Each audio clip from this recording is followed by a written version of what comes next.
Tiger Shoaib Ali বড় ধরনের এক দালালের পরিণত হয়েছেন। পরিস্থিতি বুঝে খুব তেলমর্দন করতে পারে সে। প্রিয় দর্শক, আপনাদের মনে আছে নিশ্চয় ভারতের অনুষ্ঠিত বাংলাদেশ ভারত ম্যাচে ভারতীয়দের কাছে শারীরিক নির্যাতনের শিকার হয়েছিল সে, এবং এটা নিয়ে বিসিবি তার পাশে দাঁড়িয়েছিলেন। বাংলাদেশের ক্রিকেট সমর্থকরা তার পাশে দাঁড়িয়েছিলেন। এখন সেই শোয়েব আলী বলছে ভারতের মাটিতে টি-20 বিশ্বকাপ যেন খেলতে যায় বাংলাদেশ। মিডিয়াতে এসে ঠিক এভাবেই তেলমর্দন করছে সে। আপনারা মনে করতে পারেন শোয়েব আলী একজন নিকটস্থ লোক হতে পারে, কিন্তু একটা কমন সেন্স থাকা দরকার। সবসময় তেলমর্দন করলে তো আর হয় না। সে নিজেই ভারতের নিরাপত্তাহীনতায় ভিকটিমের শিকার হয়েছিল। এখন সেই বলছে অন্য কথা। বাংলাদেশ বিশ্বকাপে অংশগ্রহণ না করলে আইসিসি বাংলাদেশকে কম ম্যাচ দিবে, এ কথা সে কোথা থেকে পেয়েছে? আইসিসি আমাদের কম ম্যাচ দিবে সেটা বড় বিষয় না। আমাদের বড় বিষয় হচ্ছে ভারত আমাদের প্রপার নিরাপত্তা দিতে পারবে কিনা। আমাদের দেশের স্বার্থে সাময়িক ক্ষতি পুষিয়ে নেওয়ার মানসিকতা আমাদের সবার মধ্যে আছে, শুধু এইসব দালালের মধ্যে নেই। কারণ যেখানে পুরো জাতীয় ক্রিকেট বোর্ড ভারতের সাথে আপোষ করতে রাজি নয়, সেখানে শোয়েব আলীর মতো ছোকরা মিডিয়াতে এসে ভারতের গুণকীর্তন করে। এদের মতো দালাল দেশে থাকলে এই জাতি কোনোদিন মাথা উঁচু করে দাঁড়াতে পারবে না।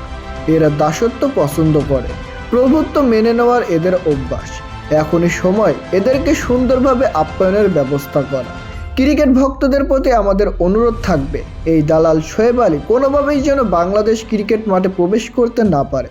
আর যদি প্রবেশ করেই ফেলে তাহলে তাকে যথেষ্ট আপ্যায়নের ব্যবস্থা করতে হবে। প্রপারভাবে টাইট না দিলে এরা সবসময় সুযোগ সন্ধানী ছিল এবং ভবিষ্যতেও তারা সুযোগ সন্ধানী থাকবে। কেননা এরা তো চায় বাংলাদেশ বিশ্বকাপ খেলতে না গেলে স্পন্সর বন্ধ হয়ে যাবে, তাদের টাকা আসা বন্ধ হয়ে যাবে। মাঠে না গেলে শোয়েব আলী তো আর চলে ফিরে খেতে পারবে না। ক্রিকেটটা আছে বলেই তো সে ক্রিকেটকে ব্যবহার করে চলে ফিরে খেতে পারতেছে।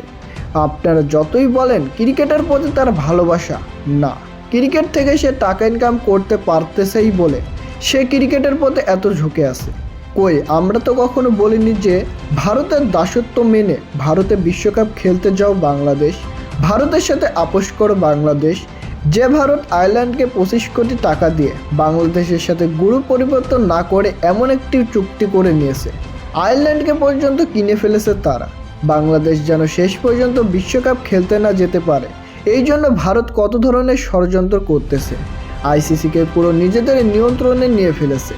পাকিস্তান যেখানে আমাদের পাশে এসে দাঁড়িয়েছে, অন্য অন্য দেশ আমাদের পাশে এসে দাঁড়িয়েছে, সেখানে বাংলাদেশের কিছু দালাল তারা নিজেরাই বাংলাদেশের পাশে থাকতে চায় না। এ ব্যাপারগুলো সত্যি খুব বেদনাদায়ক। তো প্রিয় দর্শক, শোয়েব আলীর সম্পর্কে আপনাদের এখন কি ধারণা হচ্ছে তা জানিয়ে দিন আমাদের কমেন্ট বক্সে।